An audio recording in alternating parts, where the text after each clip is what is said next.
Hello friends, देखिए आज का जो क्लास में इसमें हम लोग पढ़ेंगे वन वर्ड सब्स्टिट्यूशन की जितने भी वर्ड्स हम लोगों ने पीछे किया था उससे आगे हम लोग पढ़ेंगे। और इसके बाद हम लोग प्रेजेंट इंडेफिनिट टेंस का जितने भी हम लोगों ने उदाहरण और स्ट्रक्चर्स के साथ साथ जो रूल पढ़े थे उसके बाद हम लोग आगे कंप्लीट करेंगे। तो चलिए आज का जो पहला क्लास है इसमें हम लोग पढ़ते हैं। सबसे पहला वर्ड है आज के लिए एम्बीवैलेंट। AMBIVALENT एम्बीवैलेंट। एम्बीवैलेंट का जो अर्थ होता है इसका होता है उभय भावी। मतलब दोनों स्थिति में, दोनों ही कंडीशन में जो समान भाव को रखने वाले व्यक्ति होते हैं उससे हम लोग कहते हैं उभय भावी। ये एक एडजेक्टिव का वर्ड है, इसको भी याद रखिएगा। नेक्स्ट वर्ड देखिए, अगला है एम्बीवर्ट। AMBIVERT ambivert. ये एक क्रिया का शब्द है, वर्ब का शब्द है और इसका अर्थ होता है, इसका मीनिंग होता है अंतर्मुखी और बहिर्मुखी दोनों प्रतिभा बराबर रखने वाले व्यक्ति। जो अंतर्मुखी और बहिर्मुखी दोनों प्रकार के जिसमें टैलेंट हो ऐसे व्यक्ति को हम लोग कहते हैं एम्बीवर्ट, जिसका अर्थ होता है अंतर्मुखी बहिर्मुखी दोनों में प्रतिभा रखने वाले बराबर समान वाला व्यक्ति, जो क्रिया का शब्द है। नेक्स्ट वर्ड देखिए, अगला है एम्बल। AMBLE एम्बल एक क्रिया का शब्द है, वर्ब का शब्द है और इसका अर्थ, इसका मीनिंग होता है धीमी गति में चलना। धीमी गति में चलना को अंग्रेजी में कहते हैं एम्बल। नेक्स्ट वर्ड देखिए इसके लिए, अगला एमेलियरेट। AMELIORATE इसका यह क्रिया का शब्द है, वर्ब का शब्द है और इसका मीनिंग होता है बेहतर बनने के लिए या बनाने के लिए सुधार करना। बेहतरीन, अच्छे बनने के लिए जितना भी इम्प्रूवमेंट करते हैं, सुधार करते हैं, उसके लिए अंग्रेजी में होता है एमेलियरेट। नेक्स्ट वर्ड देखिए, अगला है एमेनेबल। AMENABLE अमेनेबल यह एक एडजेक्टिव का शब्द है, विशेषण का शब्द है, इसका अर्थ होता है आज्ञाकारी। नेक्स्ट वर्ड देखिए एमिकेबल। AMICABLE एमिकेबल एक एडजेक्टिव का वर्ड है, इसका अर्थ होता है मैत्रीपूर्ण या सौहार्दपूर्ण। नेक्स्ट वर्ड देखिए, अगला है एमिकेबली। AMICABLY amicably. एमिकेबली एक एडवर्ब का शब्द है और इसका अर्थ होता है मैत्रीपूर्ण तरीके से। मैत्रीपूर्ण तरीके से यह जो है एक एडवर्ब का शब्द है, एमिकेबली इसका अंग्रेजी होता है। नेक्स्ट वर्ड देखिए अमनेशिया है। AMNESIA अमनेशिया नाउन का शब्द है और ये जो है इसका अर्थ होता है भूलने की बीमारी। भूलने की बीमारी को अंग्रेजी में कहते हैं एमनीसिया। नेक्स्ट वर्ड देखिए है अमनेस्टी। AMNESTY अमनेस्टी ये एक नाउन का शब्द है और इसका अर्थ होता है राज क्षमा। राज क्षमा। नेक्स्ट वर्ड देखिए लास्ट है इसके लिए, अगला है अमोरल। AMORAL अमोरल यह एक एडजेक्टिव का वर्ड है और इसका अर्थ होता है नीतिहीन या अनैतिक। नीतिहीन या अनैतिक को अंग्रेजी में क्या कहते हैं, तो अमोरल कहते हैं। अब देखिए इसी को एक बार रिकॉल कर लीजिए। पहला वर्ड हुआ एम्बीवैलेंट उभयभामी, एम्बीवर्ट अंतर्मुखी और बहिर्मुखी दोनों प्रतिभा बराबर रखने वाले व्यक्ति, एम्बल धीमी गति में चलना, इमेलिएट बेहतर बनाने के लिए सुधार करना। नेक्स्ट वर्ड देखिए है एमेनेबल आज्ञाकारी, एमिकेबल मैत्रीपूर्ण या सौहार्दपूर्ण, एमिकेबली मैत्रीपूर्ण तरीके से। लास्ट इसके अगला वर्ड देखिए एमनेसिया है, इसका अर्थ होता है भूलने की बीमारी और एमनेस्टी है राज क्षमा और लास्ट वर्ड है इसका अमोरल नीतिहीन या अनैतिक। चलिए इसका स्क्रीनशॉट ले लीजिए और इसके बाद हम लोग आगे प्रेजेंट इंडेफिनिट का नेक्स्ट स्ट्रक्चर और इसके उदाहरण को, इसके रूल को पढ़ेंगे।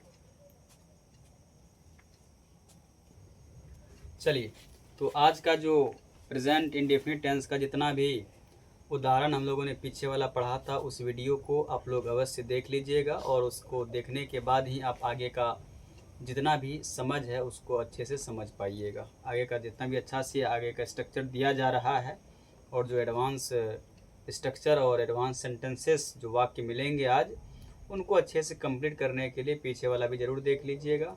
और चलिए आज का जो एडवांस स्ट्रक्चर्स टॉपिक है आज का, advance structures and advance sentences.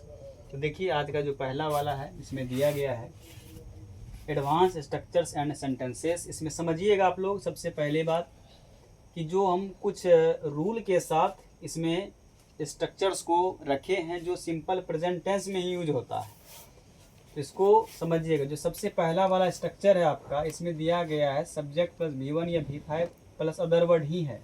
अब इसी को हम लोगों ने क्या किया, यहाँ पर एक रूल के अकॉर्डिंग इसको हमने बना दिया और इसको आप लोग पढ़िएगा अवश्य। देखिए जो सबसे पहला रूल है, रूल नंबर 1, ये स्ट्रक्चर के रूप में है सब्जेक्ट प्लस डू या does plus V1 plus other word. तो रूल कहता है कि यदि किसी वाक्य में जो इम्फेटिक सेंटेंसेस होता है, जोरदार वाक्य होते हैं, उसमें किसी भी बातों को ता हूँ, ती हूँ, ते हैं इत्यादि लगा करके अगर किया जाता है, मतलब जोर दिया जाता है वाक्य में, तो ऐसी कंडीशन में इसी स्ट्रक्चर पर बनेगा। सब्जेक्ट प्लस डू या does plus V1 plus other word पे बनेगा। जैसे कि यहाँ पर दिया गया है कि मैं हंसता तो हूँ, वह पढ़ती तो है, हम लोग विद्यालय जाते तो हैं, आप अंग्रेजी सीखते तो हैं। मतलब यहाँ पर एक जोर दिया जा रहा है, सामने वाले को यह बताया जा रहा है, जाहिर किया जा रहा है कि मैं ये काम कर तो रहा हूँ। तो ऐसी कंडीशन में आप इस स्ट्रक्चर पर बनाएंगे। और ये आपका सिंपल प्रेजेंट का जो है आपका इसमें वाक्य है ये, और ये इम्फेटिक सेंटेंस है। तो देखिए सबसे पहला याद रखिएगा इस स्ट्रक्चर को, सब्जेक्ट प्लस डू या does V1 plus other word होगा। अब इसमें है पहला वाक्य, मैं हंसता तो हूँ, तो हो जाएगा आई डू लाफ। वह पढ़ती तो है, तो ये हो जाएगा सी डज रीड। हम लोग विद्यालय जाते तो हैं, we do go to school. आप अंग्रेजी सीखते तो हैं, यू डू लर्न इंग्लिश। ये हो गया आपका। इसी प्रकार से जितने भी वाक्य होंगे हम लोग बहुत ही इजीली तरीके से बना पाएंगे इसी स्ट्रक्चर पर।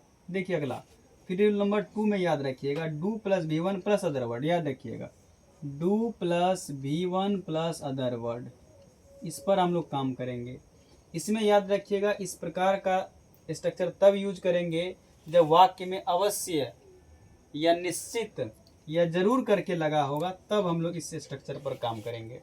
जैसे कल अवश्य आना, ऐसी कंडीशन में हम लोग बोलेंगे do come tomorrow, do come tomorrow बोलेंगे।